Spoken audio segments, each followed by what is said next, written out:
Thank you for watching Ben Television. The program is You Decide. We give you information, facts, and analysis, but at the end of the day, you decide. My name is Shegun Johnson. We have so many things to discuss today. We have made up our mind. We're not going to discuss the impeachment, the second impeachment trial of Donald Trump going on in the US. We want to start with something that pertains to the whole world, and that means COVID-19 and the aftermath. I have in the studio of lady and gentlemen who will be doing good justice to these discussions. All the way from Lagos, Nigeria, is our own. She's been a publisher and a director of films, and she has received many awards. And she's here with us today, Ronke Macaulay. Ronke, you're welcome to the program. Thank you very much. Good morning. We also have our in-house researcher, Nat Iyako. Nat, you are welcome to the program. Thank you very much, and good morning to all. All the way from Abuja is the man who has been making serious analysis, given facts and figures, and we're glad that you are here today. Elder Ayokunle Fagbemi, you are welcome to the program. Thank you very much. Good morning. We, of course, have our own man, in-house political analyst, Mazi Gostin Azu. Gostin, you are welcome to the program. Thank you. Good morning, viewers, and good morning, Dr. Shegun Johnson and the entire team, Lagos, Abuja. Salute. And beyond. Thank you very much. Only yesterday, the British government told the whole world that there are 33 nations called the Red List, and they're supposed to quarantine in the United Kingdom as soon as you come in, and you will have to pay for the hotels that have been prepared for you, and that was going to cost you £1,750 for 10 days. Well, it's not too bad in terms of if you divide 1750 by 10, and so a day will be something like £175 if you can afford it. And then the most significant part of this law is that if you should lie that you are coming from another country when you have been within these 33 nations, you may end up paying £10,000 and jailed for 10 years. You had me right. 10 years, you could be in the British prison. Whether this is harsh or not, people are debating it. It's not even 24 hours old. But let me hear from Ronke, who has done a program like this. We're coming to your program in a second. But will you think that is harsh or not, coming from Nigeria? Well, to be honest with you, I think it's something that needed to be done. In fact, personally, I was surprised that it took this long for the British government to put this sort of strategy in place, because you referred to my video diary, and as a documentary filmmaker, I focus on themes of migration, identity, life in diaspora, and so on. And so just under a year ago, I went through, an evacuation flight from Nigeria to the UK. And as I was astonished because COVID was already in full flow. And we basically landed at Heathrow and waltzed, everyone just departed to wherever, no checks, nothing. And I found that quite shocking. So in my opinion, in view of what's happening, the way COVID is rampaging worldwide, and with all the, the variants that are also coming to force, something had to be done, and I think this is the right. Okay, let's hear from Lagos. That may be a view from Lagos. Let's hear a view from Abuja. Elder Ayokunle Fagbemi, you think everybody can afford £1,750, and if you should lie 10 years, will you agree with Ronke? It is not about if we can afford it or otherwise. It is adjusting to the new normal. The new normal is expecting citizens of the world to prioritize and take advantage of other means and modes of communicating with the others on the globe. in such a manner that you only travel if there is a major need for you to be physically present. Take, for instance, we are holding this conversation virtually. There is no need for me to come to your studio to be part of this program. So if I do not need to leave my comfort zone, then there is no basis for it. If I now must travel, I must put into it the cost involved. And the cost of travel now is inclusive the cost of you doing the test, the pre-travel test, and you know that you must do an arrival test. If you do the arrival test before now, it is assumed that you are going to spend a few number of days in isolation, but because people have discovered means of circumventing the rules and regulations, stiffer measures are now being put in place. In as much as you want to put into consideration the fact that you are not going to pay for this, you need to begin to understand that part of our discussion should be elevated to discussing the political economics of COVID-19. Painfully, in the last couple of months, about a year now, we have not brought to the center stage the political economics of COVID-19. Okay, definitely, I'm going to give you that chance to discuss the political economy. We're coming to discuss it before we leave this topic. But let us first of all listen to Matt Hancock, the health minister, telling us what is it going to be before I ask my fellow colleagues who live in Britain. Let's listen to Matt Hancock. Mr. Speaker, let me set out the three elements of the strengthened end-to-end system for international arrivals coming into force on 15th of February. This new system is for England, and we're working on similarly tough schemes with the devolved administrations and working with the Irish government to put in place a system that works across the common travel area. The three parts are as follows: hotel quarantine, testing and enforcement. First, Mr. Speaker, we're setting up a new system of hotel quarantine for UK and Irish residents who've been in red list countries in the last 10 days. In short, this means that any returning residents from these countries will have to quarantine in an assigned hotel room for 10 days from the time of arrival. Before they travel, they'll have to book through an online platform and pay for a quarantine package costing £1,750 for an individual travelling alone, which includes the hotel, transport and testing. This booking system will go live on Thursday, when we'll also publish the full detailed guidance. Passengers will only be able to enter the UK through a small number of ports that currently account for the vast majority of passenger arrivals. When they arrive, they'll be escorted to a designated hotel, which will be closed to guests who aren't quarantining for 10 days or for longer if they test positive for COVID-19 during their stay. We've contracted 16 hotels for an initial 4,600 rooms, and we will secure more as they are needed.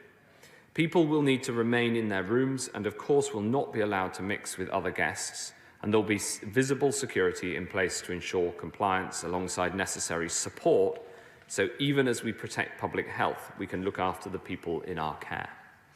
Second, Mr. Speaker, we're strengthening testing. All passengers are already required to take a pre-departure test and cannot travel to this country if it is positive. From Monday, all international arrivals, whether under home quarantine or hotel quarantine, will be required by law to take further PCR tests on day 2 and day 8 of that quarantine. Passengers will have to book these tests through our online portal before they travel. Anyone planning to travel to the UK from Monday needs to book these tests, and the online portal will go live on Thursday. If either of these post-arrival tests comes back positive, they'll have to quarantine for a further 10 days from the date of the test and will of course be offered any NHS treatment that's necessary. Any positive result will automatically undergo genomic sequencing to confirm whether they have a variant of concern. Under home quarantining, The existing test release scheme, which my right honourable friend, the Transport Secretary, has built so effectively, can still be used from day 5, but this will be in addition to the 2 mandatory tests. Yeah. Now let me ask our British colleague there. Nat, let me start with you. What's your immediate reaction being a person living in England?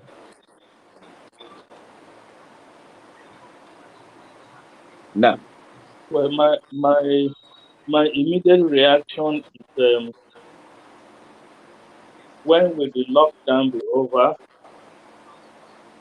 Because Boris Johnson is yet to give us the roadmap for the lifting of the lockdown. And people are anxious over that, especially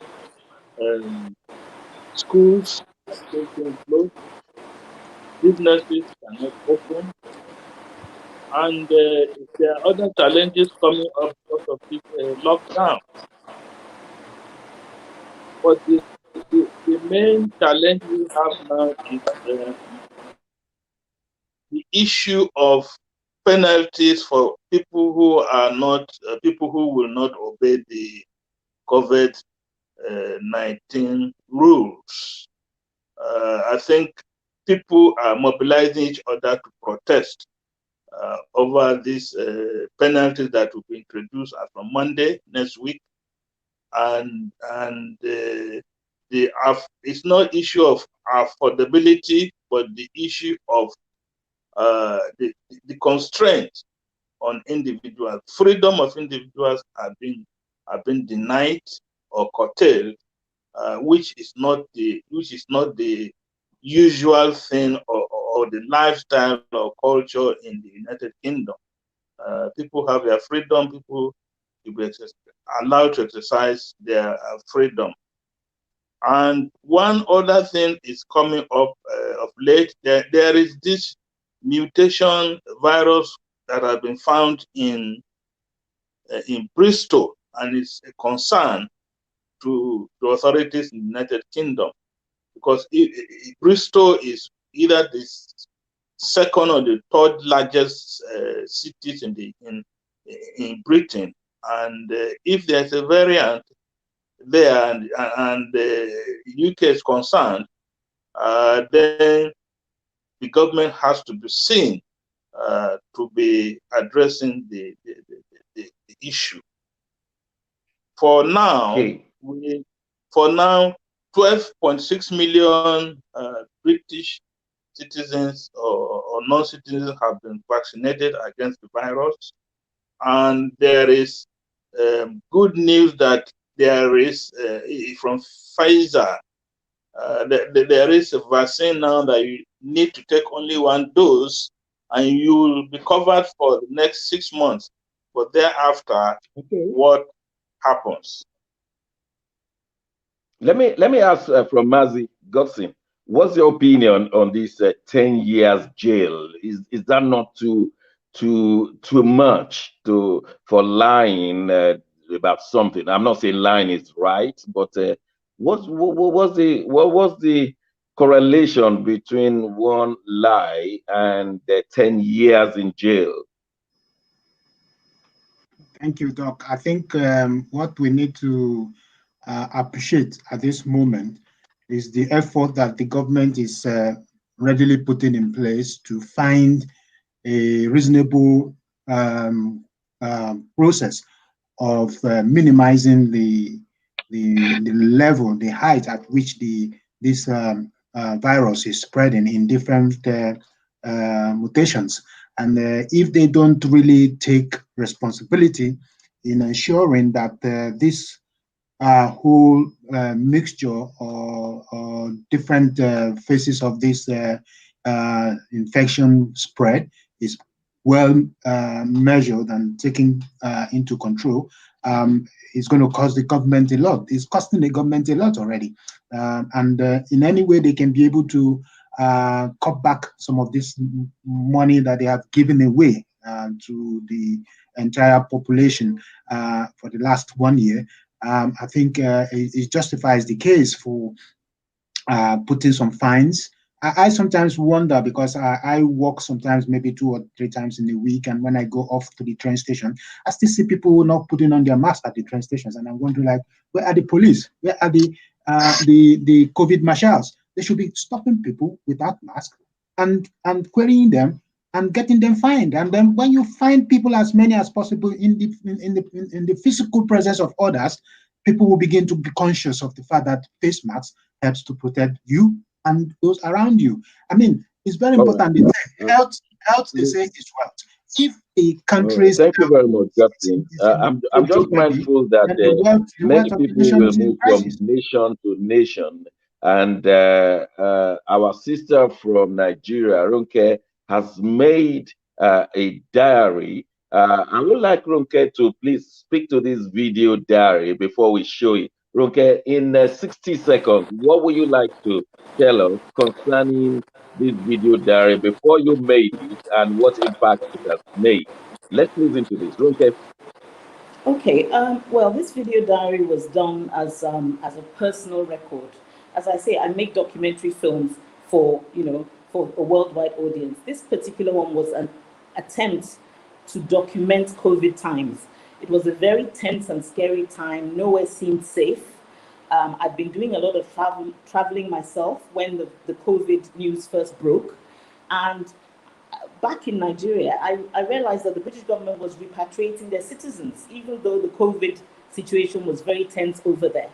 And I wanted to be a part of this. I wanted to see what it actually meant to travel during a lockdown. Nigeria's airports were closed. What would it feel like to be on a plane during COVID? And so I did all of this. It's a short 5-minute documentary, which I think is still useful and still relevant today. All right, let's just have a look at this documentary, which Ronke has done, and then we'll be able to comment. Let's have that documentary.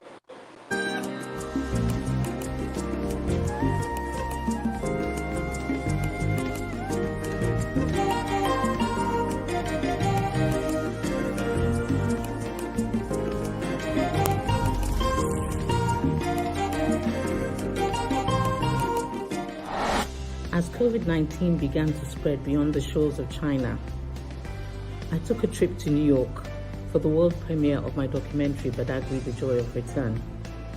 And on my return to Lagos, at the airport, it was clear that something serious was happening because of all the temperature checks and the forms we had to fill out and so on in order to enter the country. But the figures in Nigeria were still very low. So it was quite surprising when it was announced that the British government was planning to repatriate its citizens from Nigeria back to Britain. Particularly since the COVID crisis actually appeared worse in Britain. So after the UK High Commissioner in Nigeria announced that there would be repatriation flights back to the UK for British nationals, but also for Nigerians with dual nationality, I decided to register and wait to see the outcome.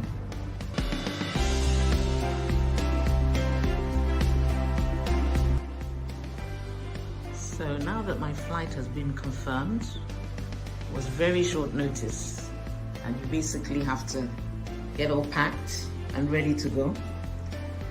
After a very stressful day, I finally got an email saying that my flight is confirmed and that I'll be leaving tomorrow, Friday afternoon.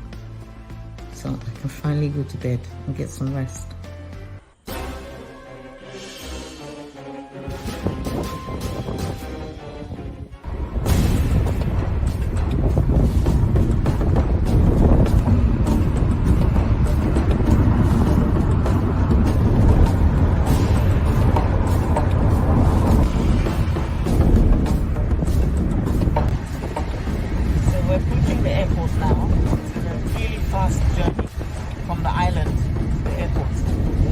I've ever had. No traffic. We've not been stopped at all, even though I had a letter to prove that I'm catching a repatriation flight. We've not had to use it. So very smooth. And we should be in the airport in a few minutes.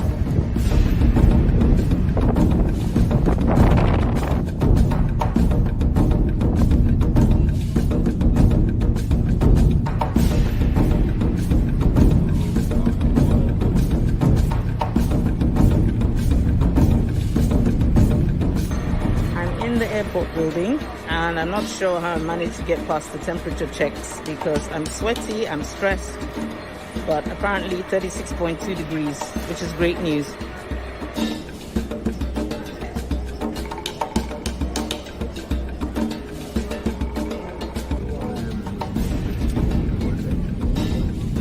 Isolate and check the NHS coronavirus website. Simple measures you can take to help protect yourself and your family are wash your hands often and thoroughly for at least...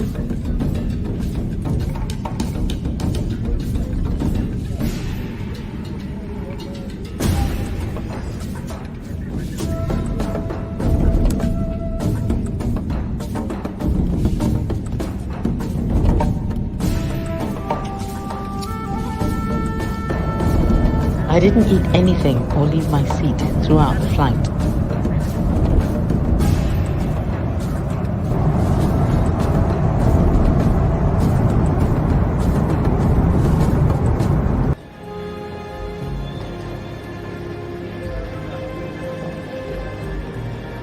So we've arrived back at London Heathrow Terminal 5, got through immigration, got our luggage and about to make my way out of the airport.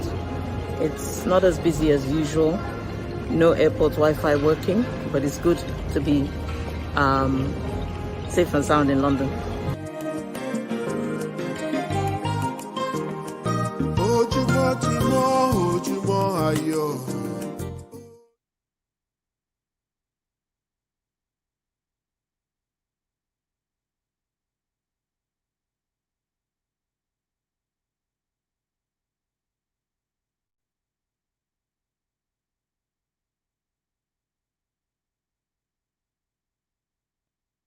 Thank you very much for that. We just one question before I ask my colleagues. So, how do you feel now that? Okay, how long have you made this one, and how do you feel right now? You think this will help many people? You think it will help many people to travel to England with the 1750 pounds? I'm sorry, I didn't quite catch your question. You said, Yes. do I think this would the help question, many people? yes, that the reason for making this video was to inform us. Will this be a help for people to travel outside of Nigeria, especially to the UK? Well, I mean, obviously the video represents what was happening back in 2020. At that time, you could get on a flight. Well, to be honest with you, the airports in Nigeria were closed. So you couldn't actually get on a flight unless it was an evacuation flight. But then a few months later, all you had to do was book a flight and travel to the UK, assuming you had a visa or you didn't require a visa. So the situation has been moving and changing continuously, depending on what the pandemic, the impact of the pandemic. So what this video does is to give people a snapshot of the early stages. Today, you can't get on a flight and go to the UK without a COVID test. If you come from one of the 30 or is it 33 nations on the red list, which I believe Nigeria is not actually one of those nations. If you are from one of those 33 countries, you can't visit the UK at all unless you are a British national or British resident. So I think it's important for us to continue to keep abreast of what is happening with the pandemic, how it's impacting travel. Personal responsibility is not enough. Governments also have to take charge because unfortunately, there's strange things happening, like fake COVID test results happening and so on and so forth. So government has to take a stand to protect its population. I hope we'll not get to a stage where they say no vaccine, no travel. That could well happen. Okay. It's a possibility. Thank you so much. Elder Ayokunle, all the way from Abuja, Nigeria, you were telling us about the political economy. With what Ronke has done, which is very informative, educative, do you think this will encourage the development of our economy? If people can travel, investors can come in, how will this affect the development of Nigeria and perhaps financial status of Nigeria? Elder. Thank you very much. Permit me to backtrack to one question you asked earlier on, and that was the issue of, is 10 years not too much? The easiest way to situate the response to that question is to understand that when you lie in a document and you attest to it, you are indirectly committing a criminal offense called perjury. Already in the statutes, there is a sanction for that.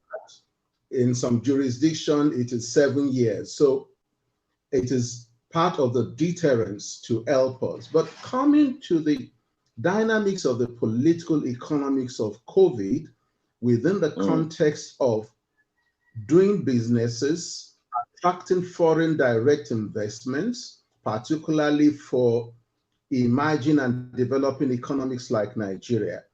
Part of the game plan of the new normal that we are trying to enforce and enter into fully, from my own perspective, has to do with the attempts to encourage people to do businesses smartly. Okay. Works and so what does that entail? Come again? What does that entail, doing business smartly?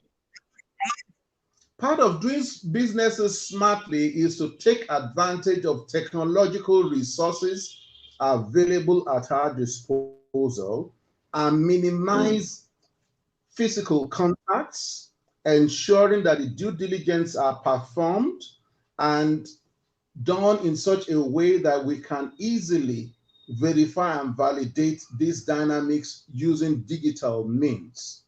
A good example is if you want to come to Nigeria to do business, we have in the High Commission of the Nigerian State in London there for the United Kingdom and Ireland, you have the commercial officers there. They are expected to play some role.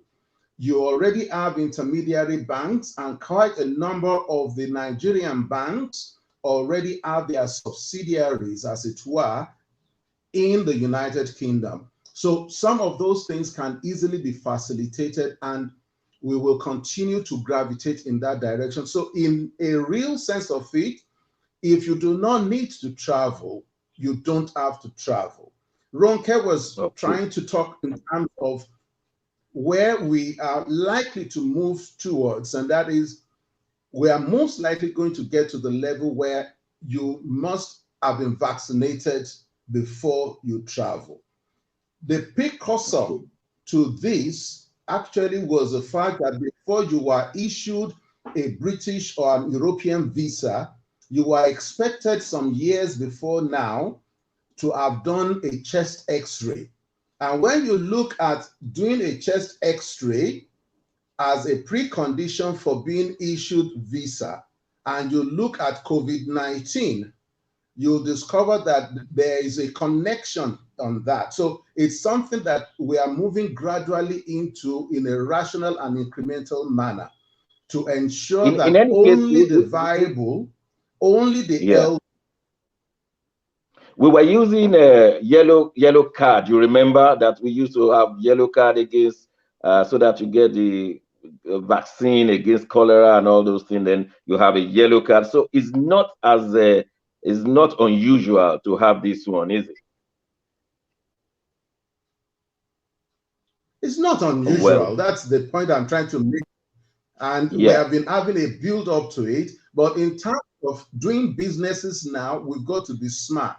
And the only way you can do it is to do your businesses online.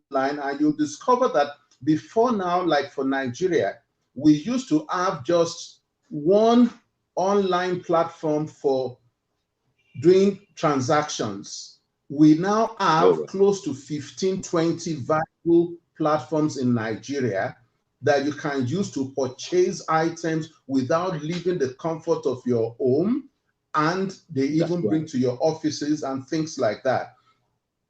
Okay, thank you very much. We'll be going on break right now. When we return, we'll be listening to Okonjo-Iweala. You remember her, former finance minister in Nigeria. former foreign affairs minister in Nigeria. She's been interviewed by Zainab Badawi on COVID-19 as it affects Africa. Don't go away, we'll be right back.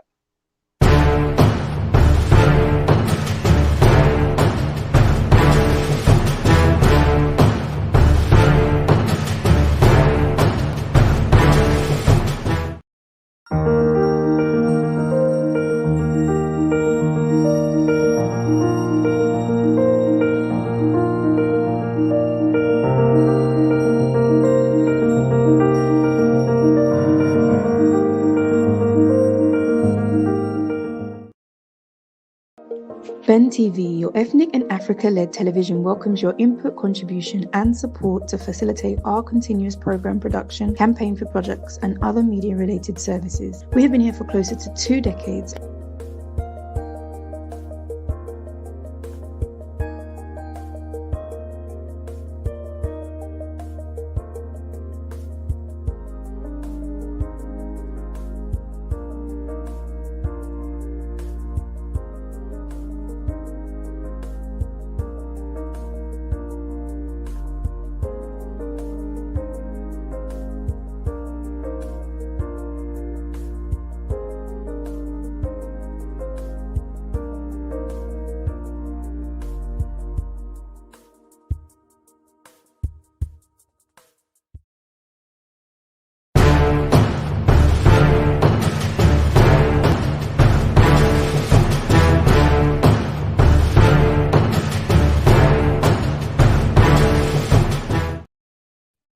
Thanks for watching Ben Television. The program is You Decide.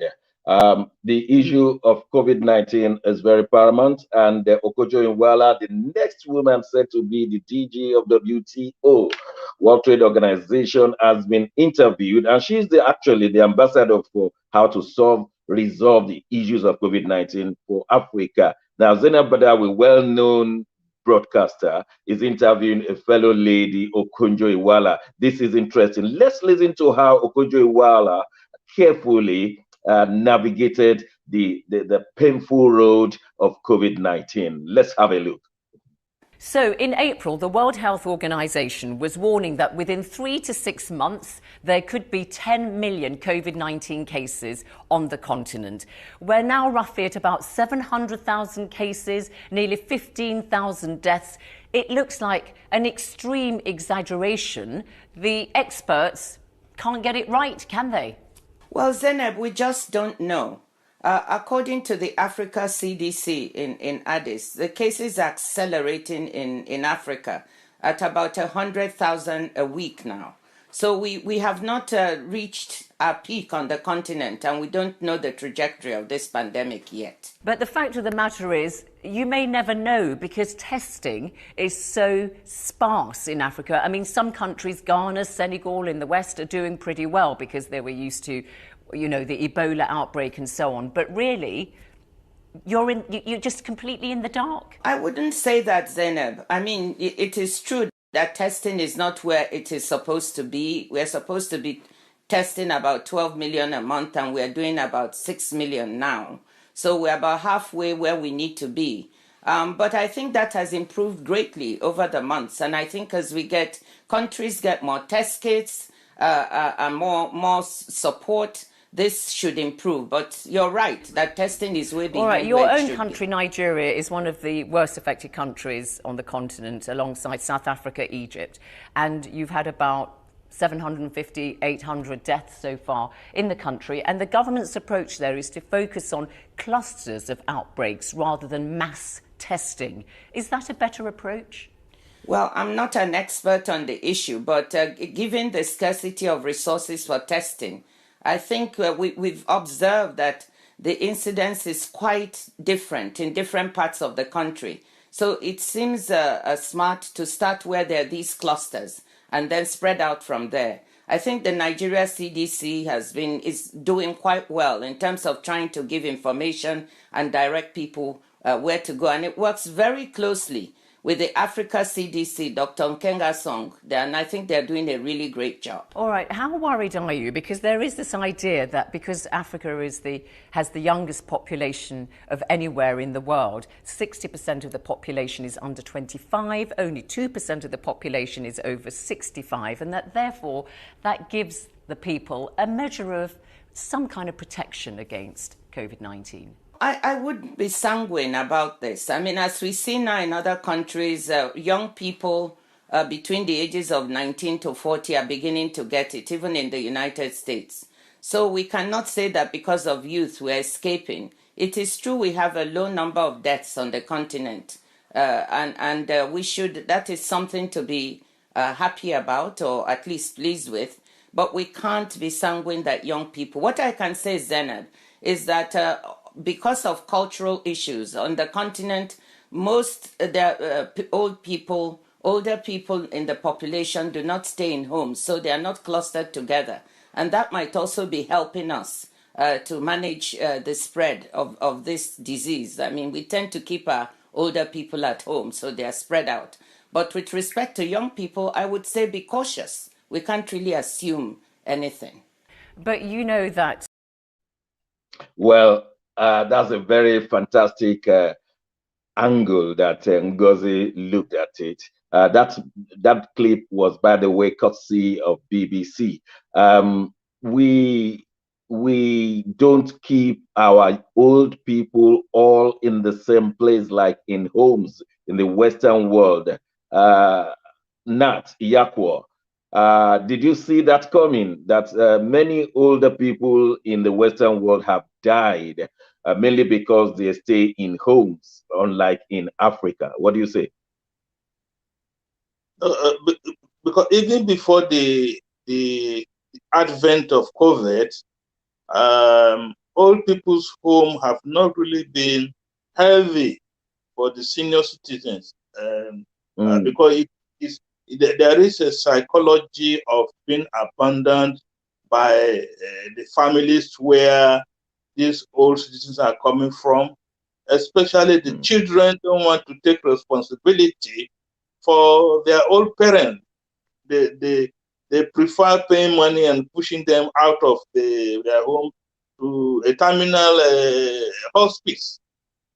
And so with the COVID, we have seen even in Britain here, the statistics of infection and death was very high in the homes, old people's homes or hospice, because they were not being taken care of. But in the case of the African ecosystem, the African communities and societies, there is a bonding between members of the family from the first, second, and even the third generation, that it is the responsibility of the family and the community to take care of their old ones, not to abandon them, not to forget about them, not to just take them somewhere outside where they are used to. I think that has gone a long way to help the African communities or societies, and especially the Nigeria we know of. Even the issue of isolation or the issue of quarantine has not really been too helpful for us, because we have a socio-cultural background. We are brought up within the environment, and the environment, when I mean the environment, the people are always there for us to assist. Is it the sickness? If you want one thing or the other, the community will normally step in, which is not the case. I want to ask. Thank you, Nat. I want to ask Godson. I can see a contradiction here. Okonjo-Iweala said that she said that our old parents, they are in their various houses, their various homes, maybe with their own children. But here in the Western world, they are put in homes. And so once there is an infection, it's likely that hundreds of people will be killed even within a few days. But among the Asians here in the United Kingdom, where they live a family communal system, we have seen that many people have died in that kind of African setting that Okonjo-Iweala was saying. So it's not working for the Asians here. Mazi, or is it me alone reading it that way?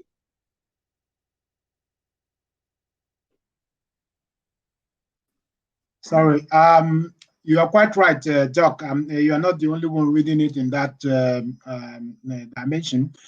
It's quite very, very prevailing that the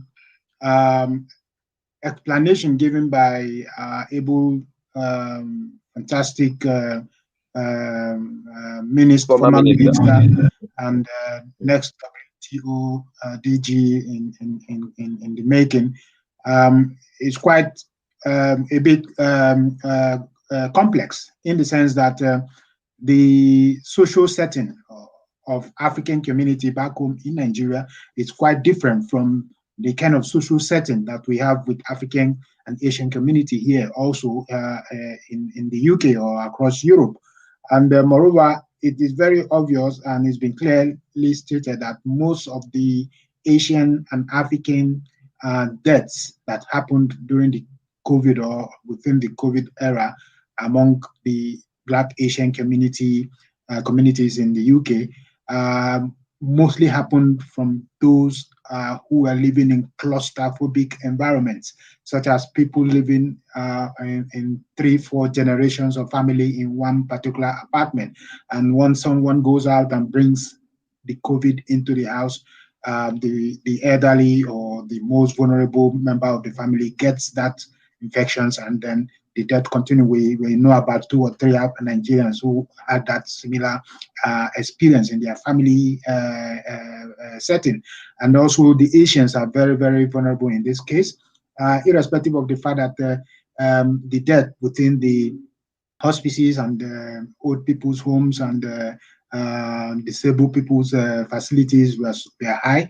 But at the same time, those who decided to live in their cultural social fabrics in the UK also had a huge number of their elderly people or vulnerable members of the families in that clustering environment as victims, which is a very challenging situation, whereby the government has to devise a means whereby they decided that older people or families who have older peoples in their house should find a way where the children are not closer to them, or the older people are not closer to their younger ones, because the younger ones may have the infection, may not show it, but then the older person gets it and begin to react to it.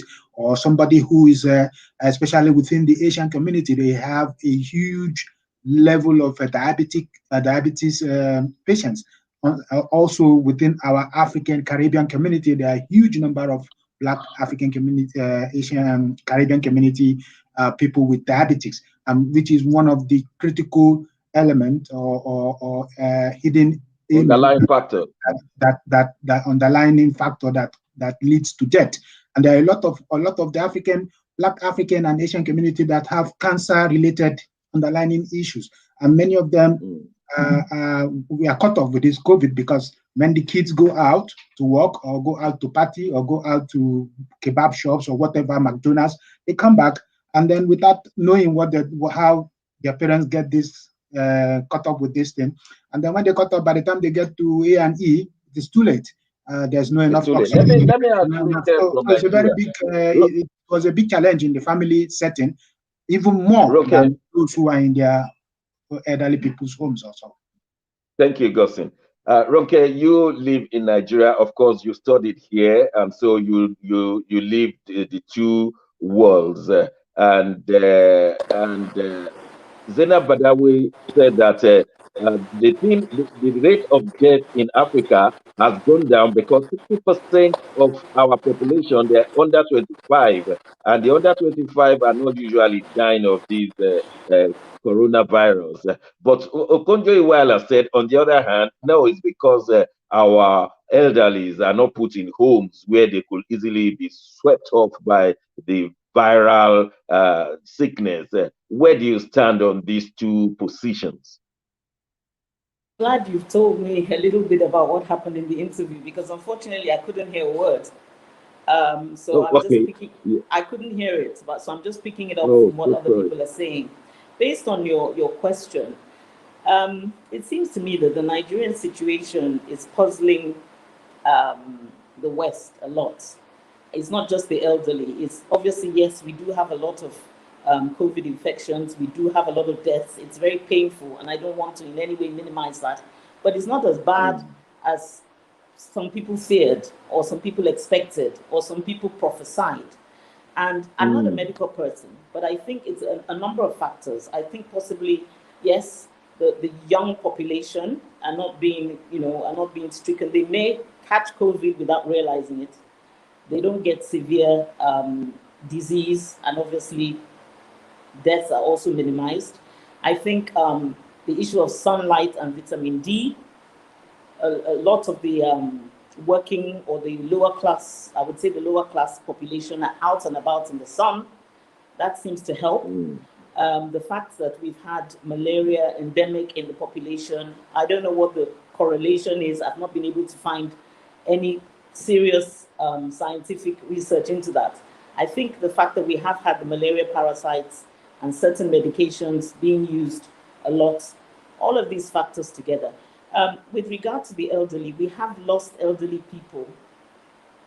Let's not minimize the fact that even in Nigeria, we have lost elderly people due to COVID. But they're not living together like in homes. Well, no, they're not. So yes, the fact that they're clustered, elderly people would be clustered together would make it easier, obviously, for transmission amongst the elderly. But even so, elderly people, wherever they are vulnerable. And if the young people, as we're saying, may have COVID without realizing, and they have grandma or grandpa living with them, there's a risk. So I think just in many ways, Nigeria and other African countries have been, if I can use the word, fortunate in terms of the impact of COVID on the population. But we shouldn't get complacent. We need to continue to do all the right things. And we're waiting for the vaccine. We're waiting for the vaccine. Okay. Talking about the vaccine, let me recognize someone we have invited all the way from Nigeria as well. He's a banker, is a renowned economist, and also is turned into politics right now. I'm talking of no other person but Chief Sonny Iroche. Chief Sonny, you are welcome to the program. Thank you very much, Segun Johnson. Pleased to be with you. Yes. What state are you calling in from? Is it Lagos or Abuja or where? I'm a Lagos boy. Oh, well, this question should just go straight to you because I love Lagos. Not because I'm a Lagos boy, but I love Lagos. Anyway, don't let people be jealous. Ronke just said that Nigeria is waiting for vaccine. And in the last few days, there have been a challenge. BUA, we are told, a group of people in the enterprising world in Nigeria, they said they have bought 1 million vaccines. And a few days after, it came back to say, no, we have not bought it. Now, we're not aware that they are selling these vaccines to individuals or companies. We are aware they're selling it to governments. What is the situation? What's going on in Nigeria? Do we have vaccines, at least 1 million vaccines to 200 million people or not? Or we're still dilly-dally, or we're expecting a miracle from China? Chief Sonny, please help us out. Do you know anything about it? Well, I do not have an insider knowledge about what happened between BUA, Abdul Samad's company, and the federal government. But we know that vaccine distribution is normally G to G, that's government to government. But I know that the federal government also set up what we call a COVID, a group of, we can call it a billionaire club, of which Abdul Samad, the chairman of BUA, belongs to. And from what is out there in the public domain that I read, that BUA decided to spend about $3.4 billion for 1 million vaccine as a member of the Nigerian CACOVID, as his own gesture of corporate social responsibility. He is not supposed to save the entire nation, but if other well-endowed Nigerians, possibly members of CACOVID, can also do 1 million each, I'm sure there are about 10 of them in that club, then we are talking about 10 million vaccine to complement federal government. But I'm also aware that these vaccines, if and when they do come, when they overcome the bottleneck of usual bureaucracy, they will be dispensed not by individuals, but by through medical centers, HMOs, and primary health care centers in the local government, states, and at the national level. Wow, thank you very much. Let me ask our fellow in Abuja, Elder Ayokunle. Thank you very much, Sonny. I think you have started it very well.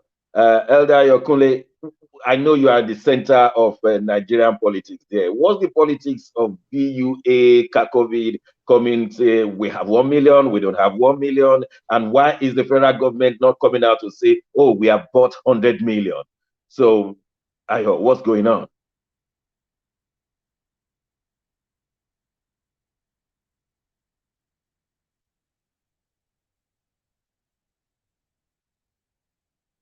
We'll get there. Ayo, I was thinking we want to get the view. Let me ask our Nat in-house researcher, Nat. Nat, I know you've been following it in Nigeria. What's the politics behind CACOVID and all these? What's the politics in it? I think the long and short of the politics is this billionaire ego. Okay. It's just an ego trip.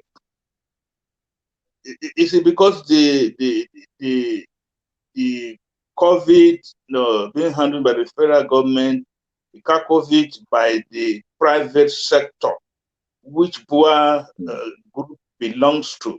So I don't know why he will pull out and announce to the world that he bought, or instead he paid for 1 million vaccines.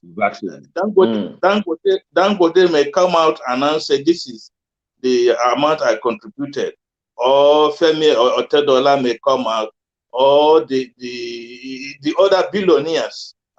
I think what should be happening is teamwork. But what we have seen is more like a competition between the billionaires to see who is donating more or who is donating less. And we have had stories about this CACOVID thing. We have even had stories about money domiciled in the Central Bank of Nigeria. There is no transparency, no accountability in the deployment and utilization of these funds. And so these billionaires and the House of Reps even want to interview them, to want to make an inquiry. Right? We have a Ayokunle back, Elder Ayokunle. So do you have information for us, the politics going on as we're discussing it? Procedures that are currently ongoing within the Nigerian state. The Presidential Task Force is making the necessary due diligence to ensure that the various components of the Nigerian state, NAFDAC, and the health sector are prepared to process these vaccines when they do eventually arrive. Because of public interest and the dynamics of ensuring that they can allay fears, there are moves by the representatives of the Nigerian people in the National Assembly to ask for more questions, and I do hope that this will be honored. And I'm aware as well that some legislative procedures, apart from public hearing and hearing of the stakeholders that are actively engaged, will be done. You will discover that the World Health Organization gave a report that we had some capacity gaps Those capacity gaps will obviously be addressed, and all efforts will be made to ensure that they dot the I's and cross the T's. For some of us who are convinced that COVID-19 is actually a performance appraisal from a developmental school, that COVID-19 is a performance appraisal of the Sustainable Development Goals, this is an opportunity for the Nigerian state and other stakeholders globally to take a second look at the state at which all the development goals that have been earmarked is being worked upon in each member state of the global community. You'll discover if you have to do WASH, that is water, sanitation, and health, you must do the wash of your hands for COVID-19 prevention. How many people have access to good and potable water? The next thing is to take a look at our health services delivery system, healthcare services delivery system. You'll discover that recently we just lost some Nigerians, particularly because we had a dearth of oxygen in our various facilities. We are hoping that during this period, we will take a second look and begin to do the needful by ensuring that we have oxygen plants associated and constructed nationwide to the hospital facilities that we have. Those are the key issues that we need to start working on. And that's why I was saying earlier on that we needed to escalate the discussion away from the management, prevention, and the dynamics of just the COVID-19 medical predicament and pandemic alone. We need to now begin to take a look at it holistically. When you're looking at it from a holistic perspective, you'll discover that it is now proved beyond reasonable doubts that even though people will leave Africa to say they are going to Europe or the Americas for medical attention, they too have some gaps within their medical system and healthcare service delivery machinery. So we need to work on our own a lot more.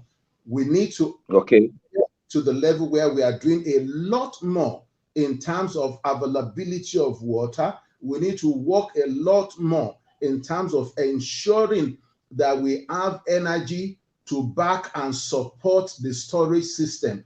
Mind you, some of these vaccines are expected to be kept under specific temperature, but painfully to do that, you need electricity. We do not have good electricity supply. So we need to work a lot more. In terms of haulage from one place to the other, even connecting major cities, Abuja to Kaduna is a problem. Abuja to Lokoja, Abuja to Kefi, Abuja to Jos is a major challenge. How many airports do we have that are functional? How many equipments do we have that can fly and do the haulage for us? And when you even eventually get it to the city capital, do we have the storage facilities for this vaccine? So it's not just about we talking in terms of managing COVID. We need to take a look at it from the issues and dynamics of the facilities using the Sustainable Development Goals to assess our capacity properly.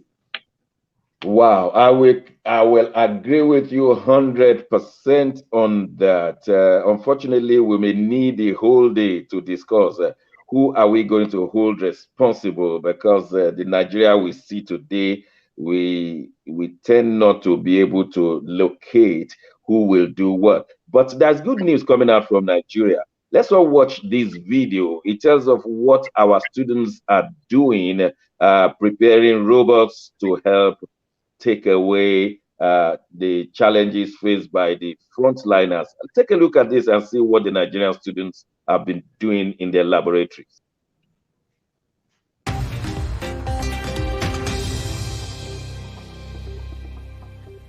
Welcome back to Focus on Africa. I'm Lisa Marie Mushtak. To Nigeria now, where a little bit of a know-how pupils at Gilston's International School in Abuja have come up with a smart way to minimise the risks faced by health workers during the pandemic. Let's take a look. A team of students in Nigeria have invented a solution to the risks faced by health workers during the pandemic. And it all begins in the nurse's room, where a robot is loaded with drugs. The MiraBot has several compartments like shelf. The drugs are all labeled for easy identification. The robot is sent around to patients' bedsides, allowing doctors and nurses to stay safe while attending to patients. The young man seated close to the nurse is behind the wheel. He is the eye and ear of the robot. The MyRobot is a very unique robot in which we can move it and navigate it through the world by this Xbox gamepad controller and the VR headset that I'm wearing on my head right now. So the VR headset is connected to the camera on the robot here, on the robot head, in which I can see where the robot is going and I can navigate it using the Xbox controller. MyRobot uses artificial intelligence to move. While approaching the patient, it can measure temperature, deliver drugs, and provide an interface for doctors to interact with patients. Good morning, dear. How are you today? I'm fine. How are you coping? You bend down a bit, you face the thermometer beam so that I will be able to take your temperature. With the help of their teacher, these robotic students made the tech possible right in this lab. The name MiraBot was picked because it's a combination of all the names that the students uploaded, so it's a mixture of different names. We decided to wrap it up with an Ankara fabric to Nigerialize it. And the reason why we decided to give MyRobot the shape is so that it can get inside the isolation center easily and work freely, so that it cannot get in contact with any victim of the coronavirus. The students' plan is for the robot to go global and support healthcare workers wherever they might be, reduce health risks for frontline staff while maintaining the doctor-patient relationship. Usman Minjibur, BBC News, Abuja. Oh, thank you very much, BBC News. We'll go on a short break right now, and when we return, we want to look at the various crises evolving out of insecurity in Nigeria, and of course, other matters. Don't go away, we'll be right back.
Welcome back. This is Ben Television, and the program is You Decide. There have been a lot of crises in Nigeria, but some people are saying, what crisis? There is no crisis in Nigeria. It depends on whether you like the government or you don't like the government. If you don't like the government, you say there is a crisis, especially you even call it a tribal name, Fulani crisis.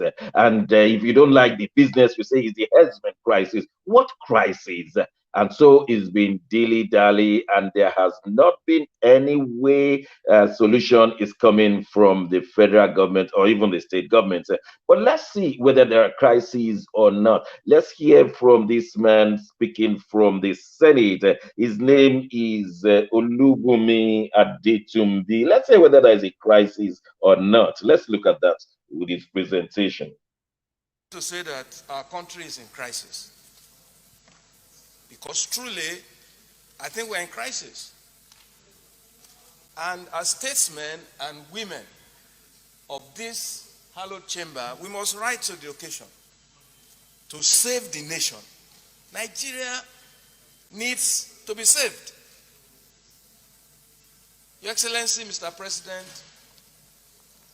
in 2012, you and I were on that side of the chamber, and we had reasons to raise a rhetorical question. Do we have a government? Under circumstances that are not as severe as what we are expressing now. Your Excellency, we are dealing with a situation that is very, very, very grievous, because lives are no longer safe in Nigeria. And every day we are raising motions here about killings in their scores, missing people in their hundreds, in a nation state. Mr. President, there is a problem, and we must confront that problem. I pity Mr. President because I remember he used to be a military governor of Northeastern State many years ago. As a retired general and a sitting elected president, I just wonder how he feels when situations like this is happening under his watch. Mr. President, I would like to remind us of a statement that Mr. President made in Chatham House, London, on February 26th, year 2016. And I'm going to quote that statement. He says, I quote, "Let me assure you that if I am elected president, the world will not have cause to worry about Nigeria. That Nigeria will return to its stabilizing role in West Africa, and that no inch of Nigerian territory will ever be lost to the enemy. And I, Muhammadu Buhari, will always lead from the front and return Nigeria to its leadership role in regional and international efforts to combat terrorism." End of quote.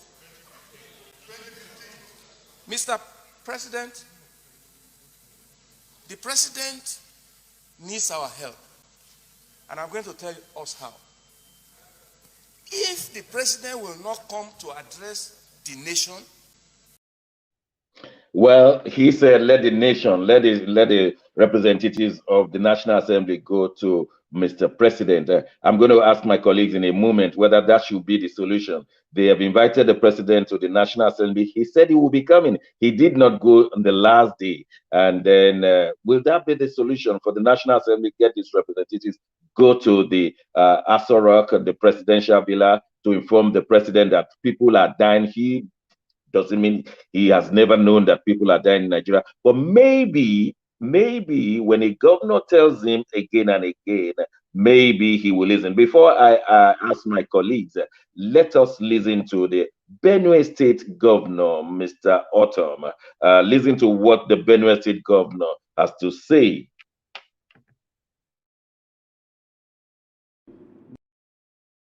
This country belongs to all of us. And the federal government, the presidency, must act fast, because time is going. From north, west, northeast, north central, southwest, southeast, south.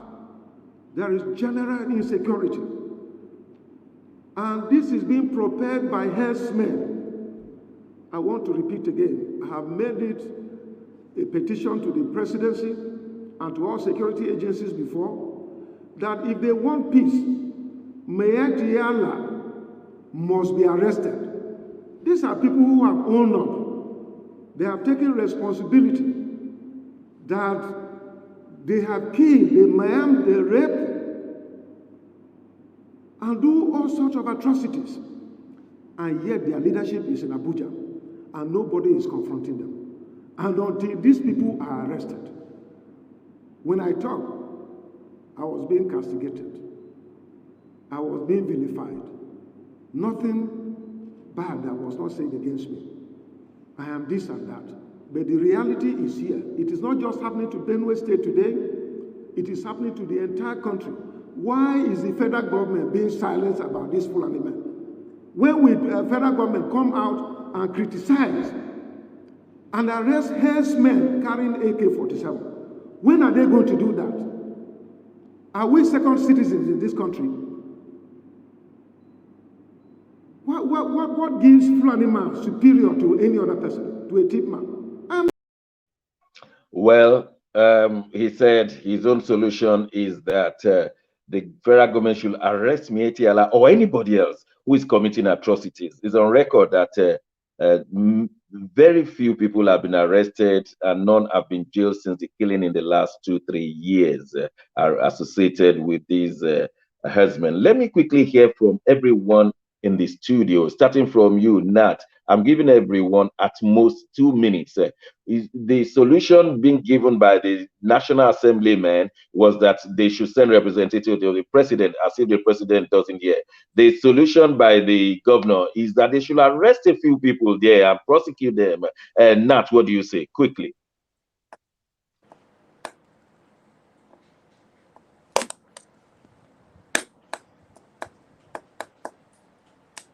Well,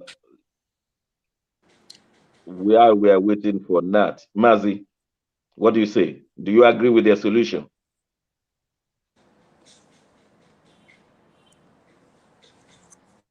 Godson.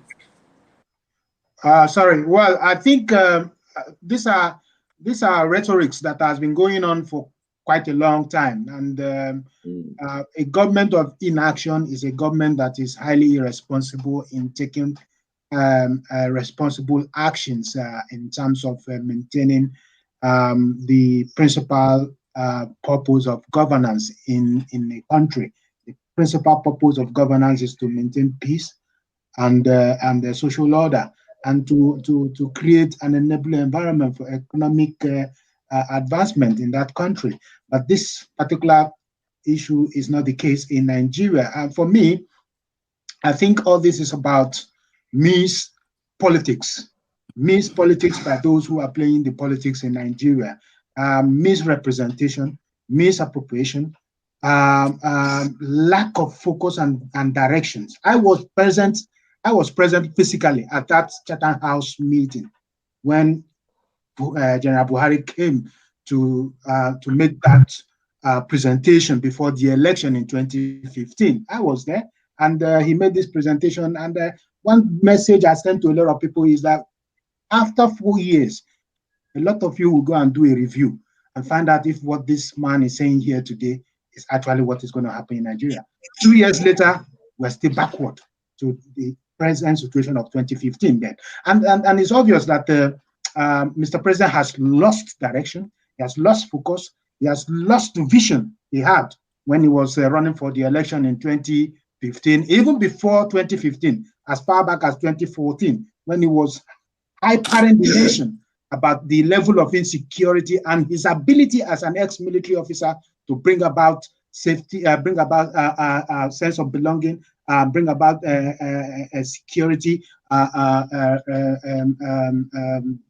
into the country with his capacity. But then that is not the case. And unfortunately, the way the government is going today, they will not be able to do or achieve anything till 2023 because they have allowed the people they brought in to use to fight elections to become their dictators, to become their discussants on the table of discussion. Okay, you just finished your 2 minutes. Let me quickly go to Chief Sonny Iroche in Nigeria. Chief Sonny, do you agree with those solutions? To go to National Assembly, to go to the president, or according to Governor Otto, arrest the Miyetti Allah or any other person? What do you say? Clearly, we have seen what is going on in the American Senate, CNN, on the impeachment of Donald Trump after he's left office. There are three equal arms of government. the legislature, the judiciary, and the executive. They must all work in harmony. We've seen in Nigeria a certain state governor that was sentenced to jail by a high court and was freed by the Supreme Court based on technicality. So for me, it is a total failure of the entire governance system to law and order. So it's not enough to point accusing finger at just one arm of government. What is the judiciary doing when cases go to them? What is the National Assembly doing to promulgate law for the good governance of Nigeria? And what is the executive arm doing? What are our state governors also doing to run their states properly? I know, for instance, where I come from, Abia State, statistically, over 15 billion US dollars have passed through the coffers of the state governments since 1999. What have they done with it? This is a federal system of government.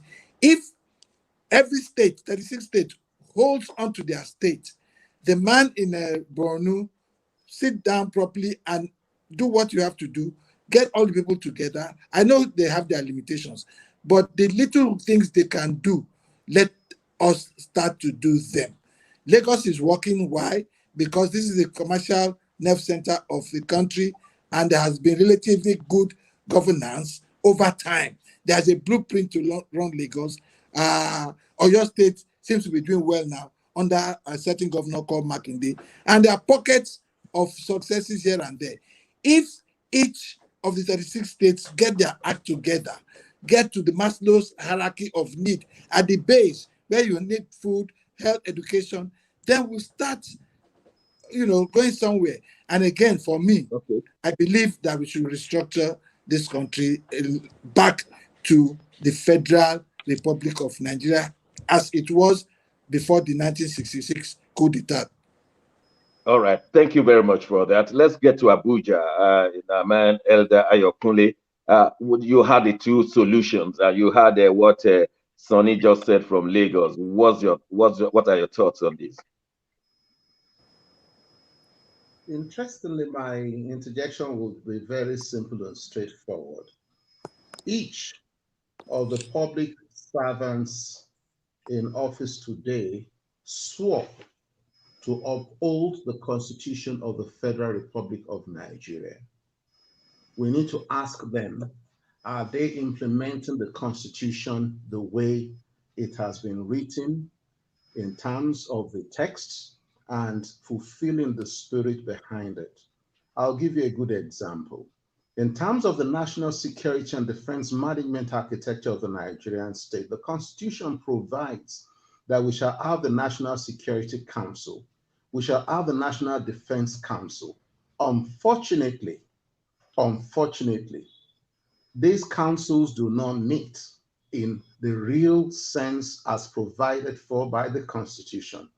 And when you do have a meeting that Nigerians are informed is a meeting of the president with the service chiefs, which is supposed to have either been the conglomeration or the composite of the Security Council and Defense Council, you do not have the person who is expected to be the legitimate deputy chairman of the National Security Council or the National Defense Council present in the person of the incumbent vice president.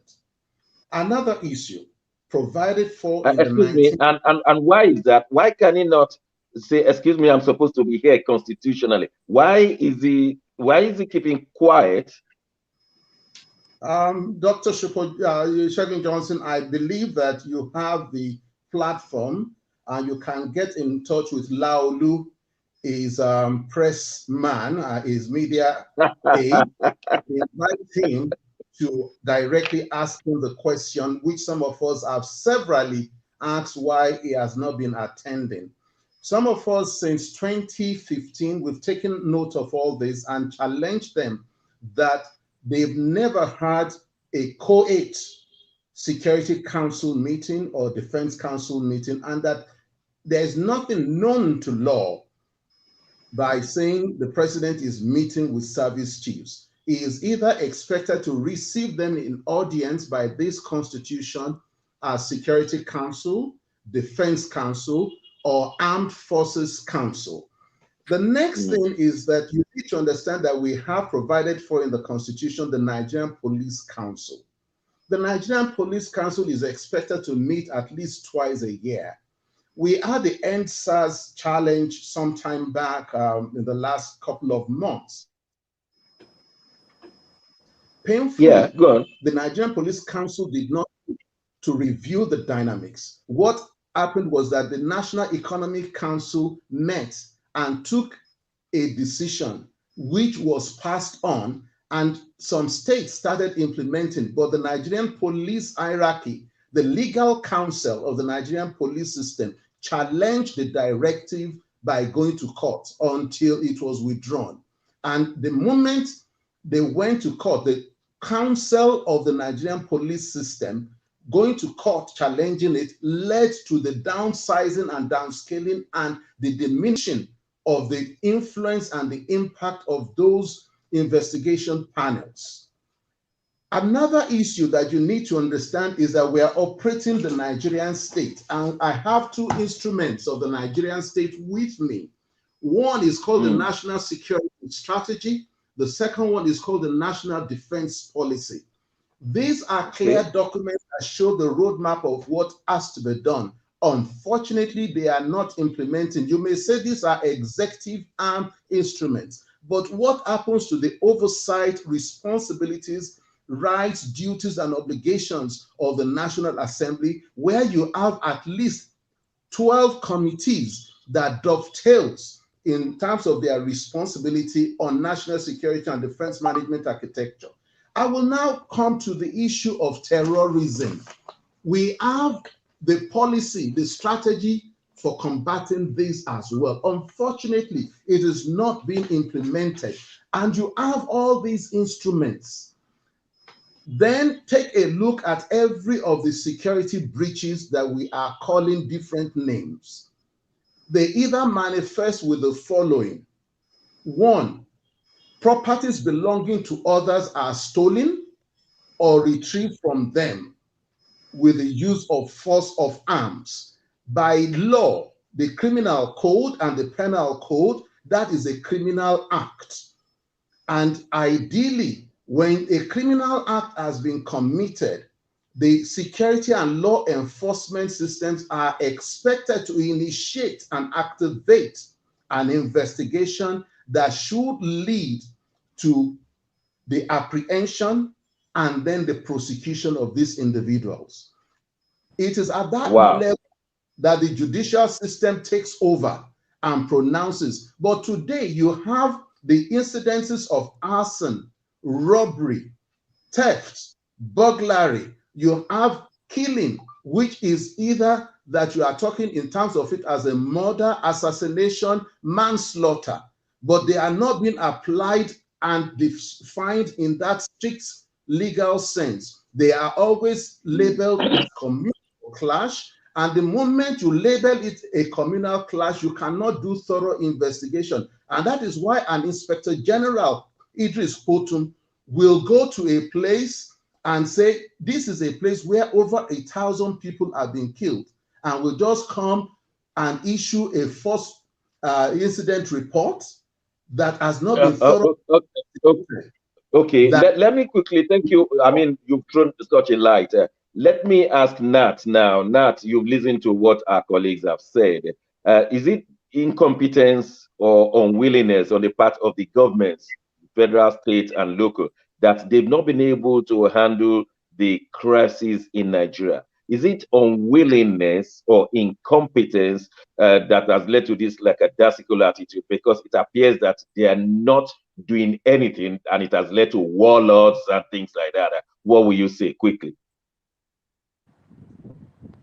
I think it's both incompetence and unwillingness. And then we have the problem of purposeful leadership is not there. It's absent, totally absent, right from from the federal, state, and local of the National Assembly. We honestly, we don't have a National Assembly. The executive has taken over the affairs. Assembly were hostile to the executive. Now they have a docile ninth assembly who says anything the president brings, they are okay with it. And so we have a very, very serious with challenges in the country. We know these challenges, but the leadership at all levels are not ready to take head on some of these challenges. If we look at the state level, this issue of every governor of the 36 states will tell you they are just security officer name. Okay, maybe you are breaking. Maybe we come back to you later once the technical part is fine. Probably the federal government is not seeing what the rest of us are seeing. I want to play for you 2 clips, and then we can discuss what is going on. It appears that the federal government is not seeing what we're seeing. Look at this. Look at this clip talking about or showing weapons that are collected locally. Have a look at this. I saw them. Oh boy, see. So I decided. Oh boy, see. Oh boy, see. Oh boy, see. They don't intercept them now. Oh boy, see. See these size different. More than 30.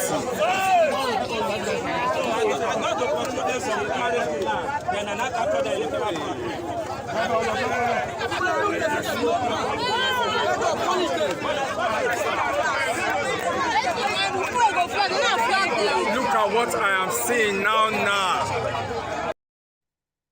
That's one part. Now, we were told that Alhaji Gumi, many of you must have known him, but he was discussing with bandits in Zamfara, trying to see if he could organize some amnesty for them, because maybe that's the easier way to go about it. Pay them some money. We've done that in the past in Zamfara, where when the money finished, they came back to ask for more, and the governor said, no, I don't have more money. Is that the best way to go? But listen to this clip, and then you'll be able to decide. Let's look at this.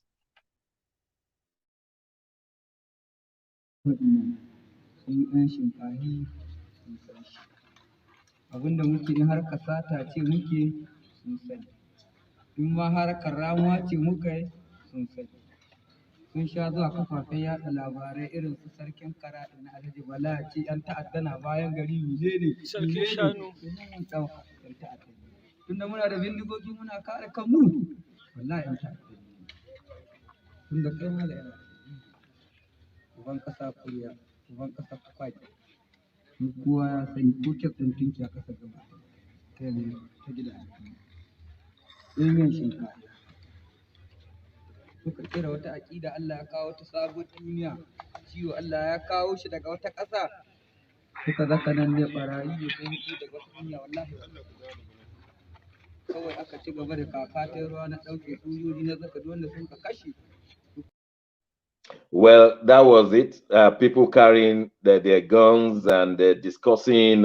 Those were not state actors. I mean, Gumi is not a member of the federal government, but trying to see if he could bridge the gap between the bandits and the society. Of course, what it has meant has been that the farming industry has been crippled, and like Elder Ayokunle said, does it mean that we cannot deal with bandits as they ought to be dealt with?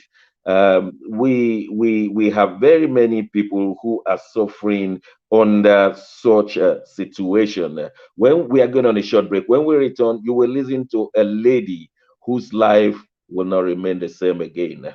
Let's go on a short break. When we come back, we'll continue discussing how we can straighten Nigeria out of this problem. Don't go away. We'll be right back.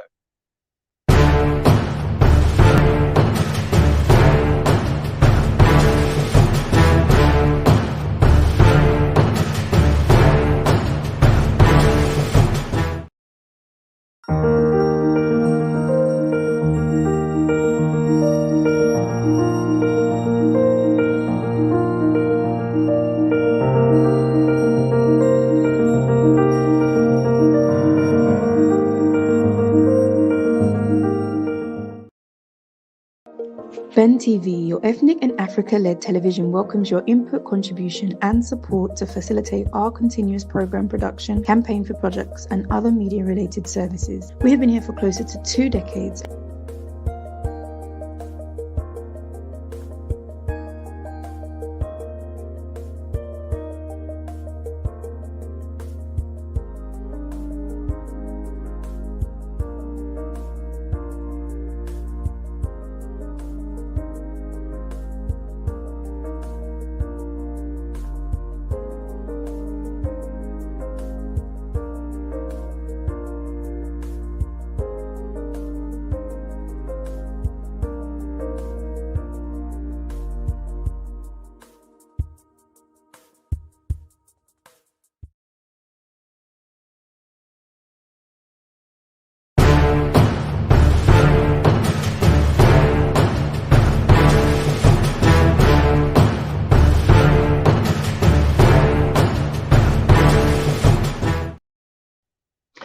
Welcome back. This is Ben Television and watching You Decide. Now, there are human angles to all these killings. Many people have died. Many people are still dying. Many are still in the hospital. Businesses, farms, all of them, they are in comatose as we speak. But how about a human angle that will touch anyone's heart? Have a look at this. Recently, you encountered kidnappers. Yes. You were kidnapped. Yes. Can you tell us the story? Okay. I own a farm in Lanlate town. That's Ibarapa East local government of Oyo State. And so it was a Friday. I go there Mondays to Fridays. Myself and my fiancé. My fiancé also manages a processing factory not too far from my farm. And but I have a house on my farm, so he has a room in my farm. We stay there. So he goes to his own place, comes to my place to stay, and then on Friday we come to Ibadan together. And so we were coming back home that day. The farm to Lanlate town is about an hour drive, between 45 to an hour drive, and then he was probably waiting for us, anticipating that we might make a run for it. And that was how he shot into the car. He shot into the car? He shot into the car. And that went straight and hit my fiancé on the head, at the back of his head. And I didn't even know what to do for a while because the blood was rushing out of his head. You know, I still see that a lot of times. You see the picture a lot of times? Yeah. Were they speaking English? You know, Yoruba. Were they speaking Yoruba? Yeah, but, you know, it wasn't a smooth Yoruba because it's not their language, obviously. So. Well, very sad story. I wish we could show you more. And many things happened, and it's a very serious story of our time. Let me start. I would want to give everyone a chance to say something on this kind of thing. Let's start from Chief Sonny again. Sonny, what would you say to individuals who are having challenges like this? And we may never hear the story like we've had out of Modipe. Yes, for security matters, it is a national, state, and local government level. If we fix the security apparatus of our country, then this will minimize the incidence of individuals. It is sad that lots of individuals that make up the whole suffer from the main insecurity of the country. That's why you see a lot of people agitate for state police. Also, this has metamorphosed into different regions, creating regional security organizations. It started from the north before Amotekun, and now then the east. But proliferation of such organizations do not augur well for a federal republic. Maybe it is time for us to put it into the mainstream of our restructured federalism. We cannot run away from it. I often say that no Nigerian way of flying a Boeing 747. There's only the proper way. There's no Nigerian way of running a federal system of governance. Okay, Mazi, the individual stories are very, very touching. What's your contribution to this, Mazi?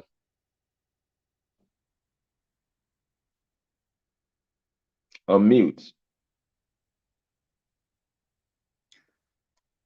Well, my contribution to this is that the factor that is leading to the level of insecurity in Nigeria, which is mostly affecting the private citizens of the country, is as a result of the level of political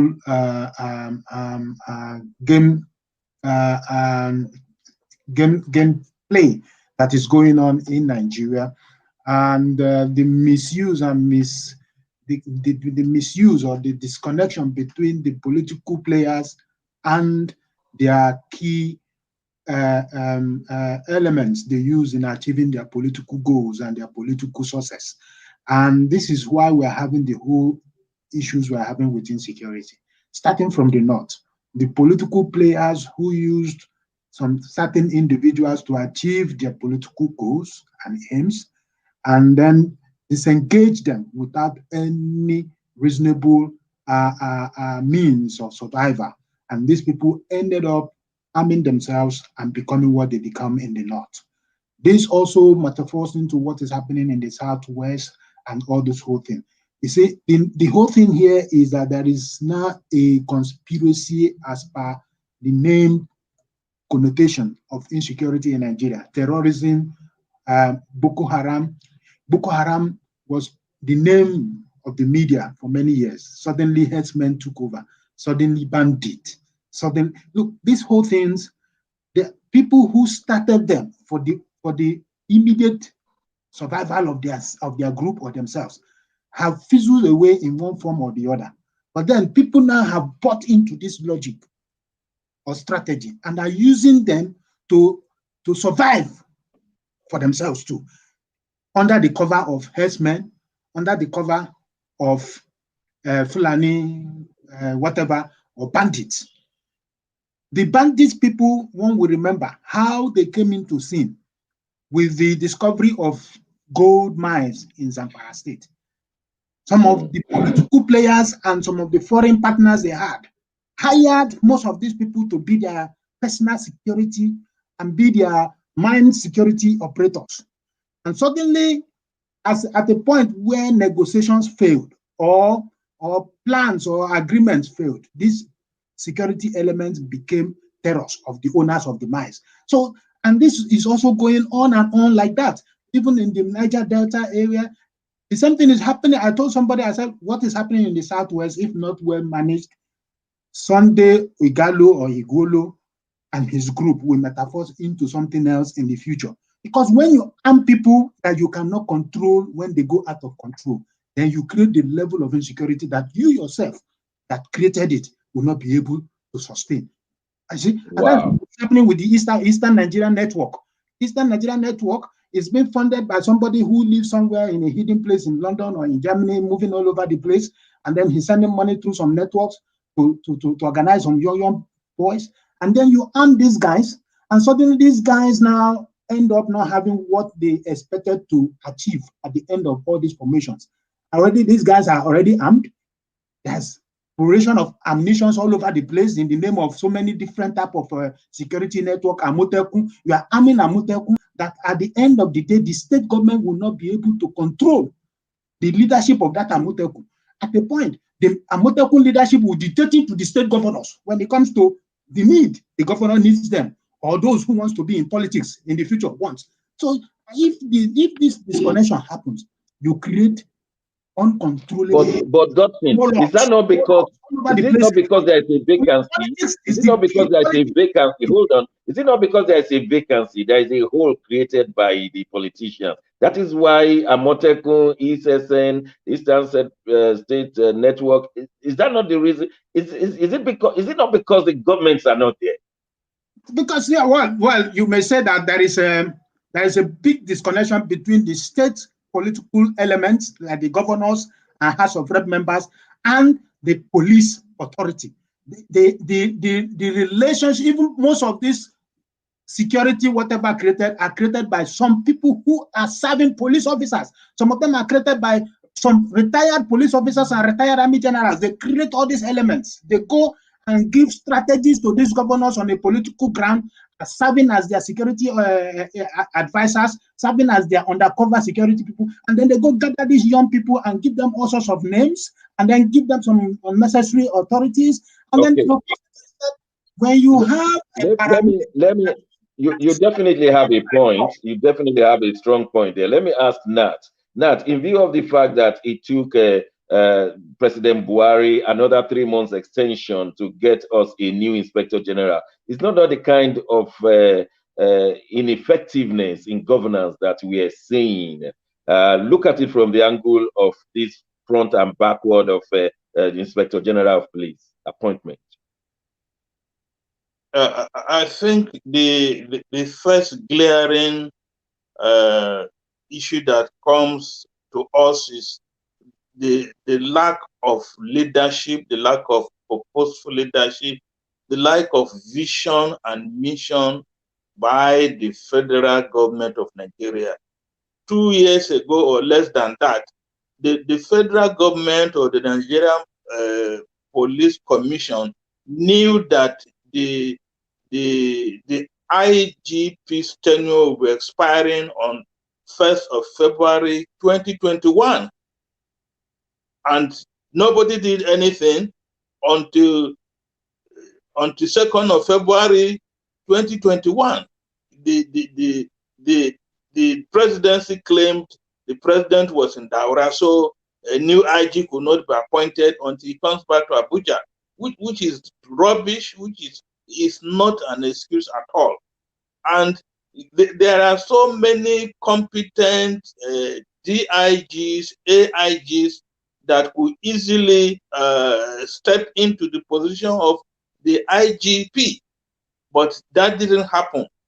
The president appointed an acting IGP. We don't even know where he is now, only to bring back at the move from retirement. Yes, and so it's clearly showing that there is no visionary leadership at the federal level, or the leadership has collapsed. We don't even know who is in charge. I mean, 3 months is too long a period to scout around to get an appropriate IGP for the country. And the president himself should be held responsible for these lapses. Okay. Should be held okay. responsible. Let me ask Elder Ayakunle in Abuja. In view of the former immediate service chiefs, retired and rightly so, but immediately put forward for ambassadorial posts, all of them, does it show that there was a back discussion? You go and then we'll fix you somewhere else. Otherwise, someone who has who has served meritoriously for several years, and then we're going to post him further, what will that do?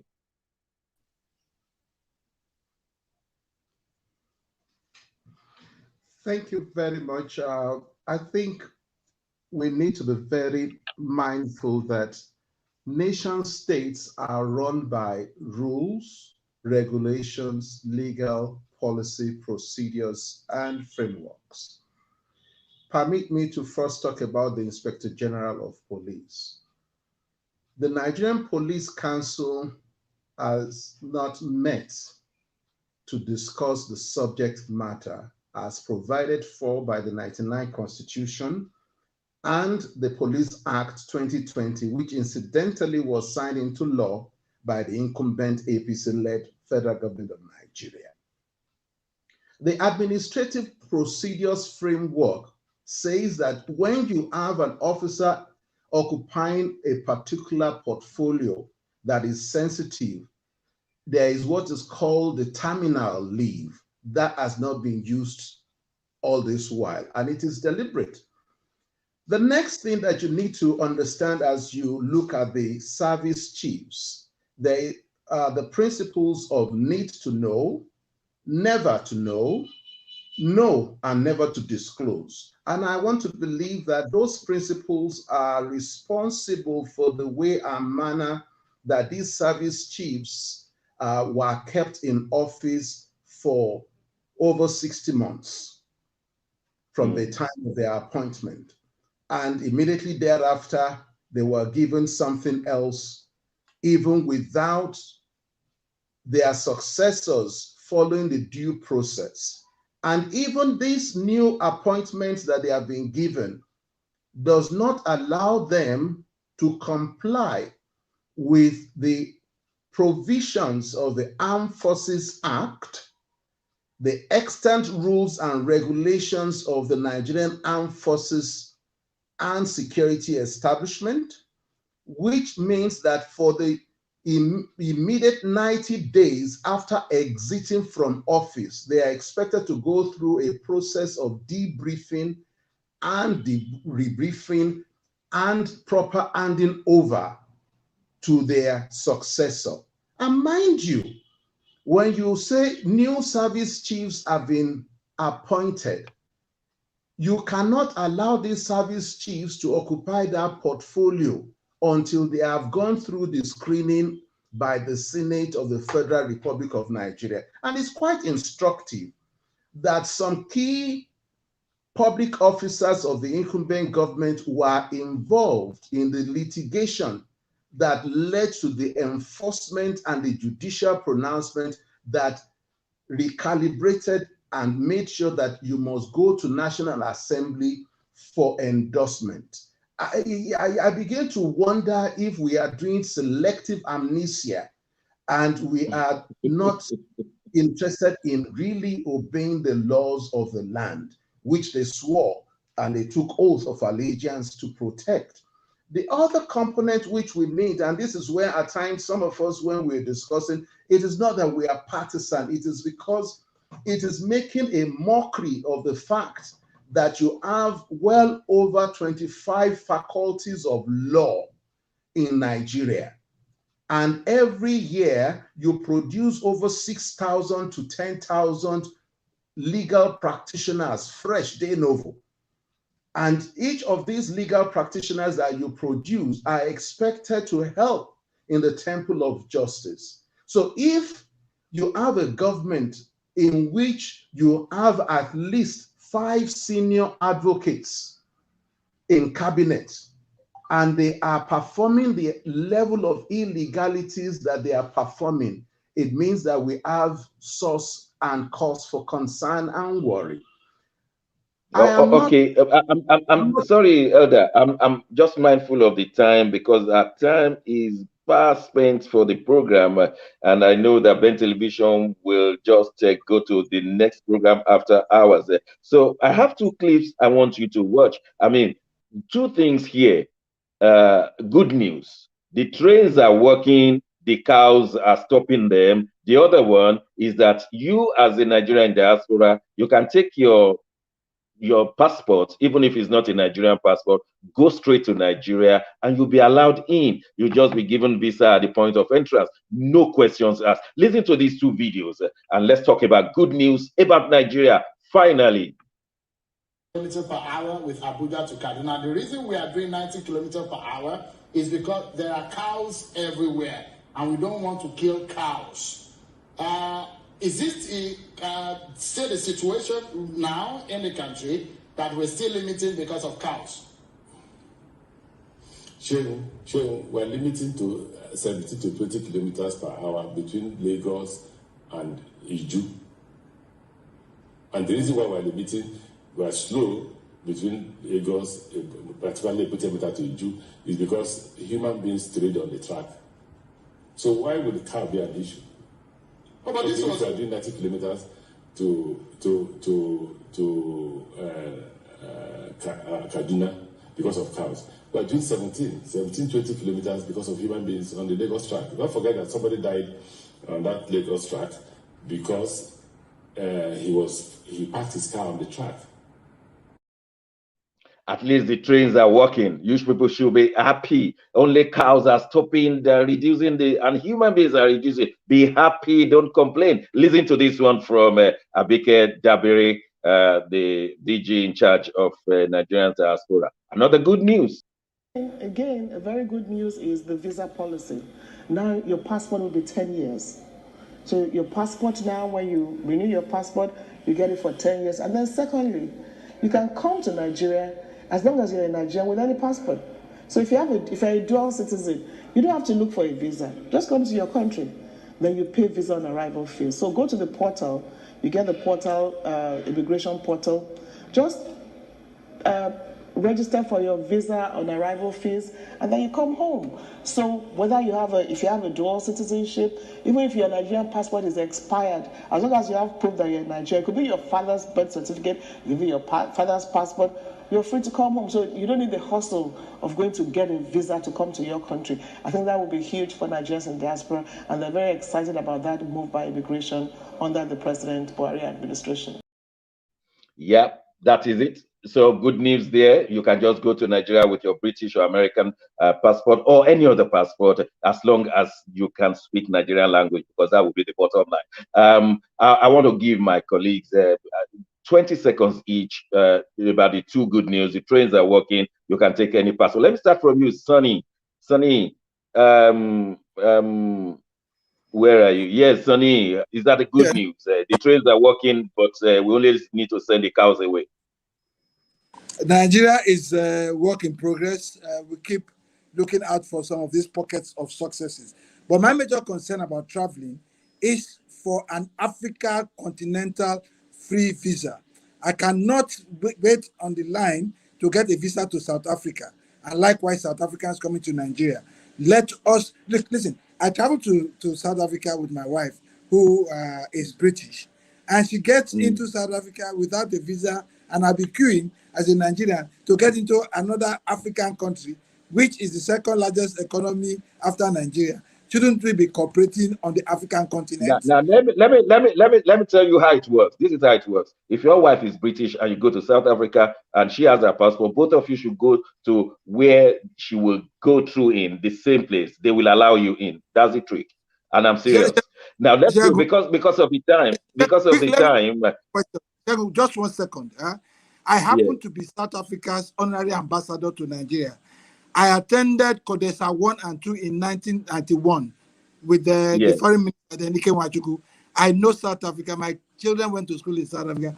I know and understand South Africa very, very well. You go on your own different queue. Your foreign wife goes to another queue. I am telling you this authoritatively. Thank you. It's not like that in Britain, you know. It's not like that in Britain. Mazi, is that good news from Dabiri? Is that good news, Mazi? Oh, sorry. Well, I think we are moving forward in terms of our immigrational issue and the way we want to resolve our national or dual national travel. But our time is up, Mazi. Our time is up, and from Elder Ayokunle, I just want to thank you. What will you say in 10 seconds, Elder Ayokunle? In 10 seconds, because of our time. Oh, Elder Ayokunle is having a dinner there. What will you say in 10 seconds as we close?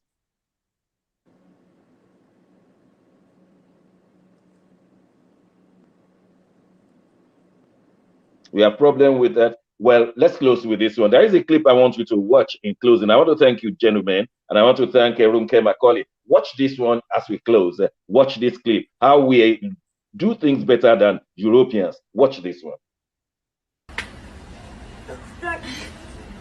Will you help instead of just recording? Get this side. Okay, let me help. Okay. Isaiah. Mama! Mama, siwezi kutoka! Mama, nimekwama huku! Huwezi kutoka baba eh? Ndio mama. Subiri, utatoka. Mama! Mimi nakwambia utatoka, subiri. Mama!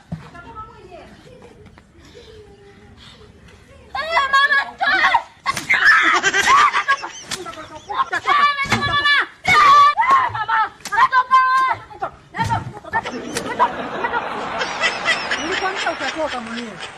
Utakuleta ujinga hapa mimi.